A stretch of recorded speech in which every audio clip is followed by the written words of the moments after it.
I'm Christy Turlington Burns, and we're talking about the challenges and the rewards of making the documentary No Woman, No Cry.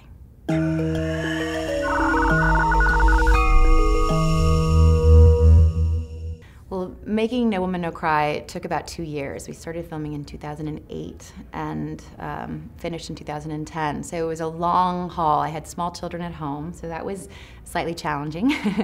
The idea of, going off for several weeks at a time to live in small villages and rural communities around the world. We were in Guatemala and Bangladesh and Tanzania, and then we also filmed in the US. So that was a bit of a challenge, but I have a great supportive husband who is a filmmaker, so he understands all that goes into making a film, and he's an amazing dad. And he also understood how important it was for me to take this on.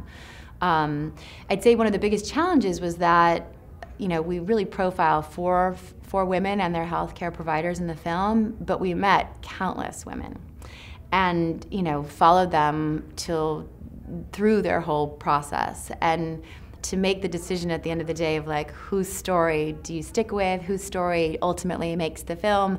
It's a huge responsibility, and then to tell their stories. We had multiple translators to tell their stories honestly or as clearly as you possibly can. Based on what we knew and what we saw and were exposed to.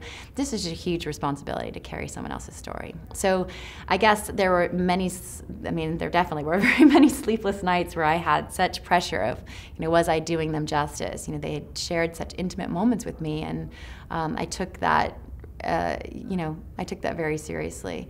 And in the end, I've gone back to each of the countries and I've shared the film to every community where we filmed and the women that are profiled. And then I've told many of the other stories, and I've made shorter films that are on our site as well, just to continue to keep those stories, to make sure that they're being shared as well, because everybody shared their time and their stories with us so that they could help other women.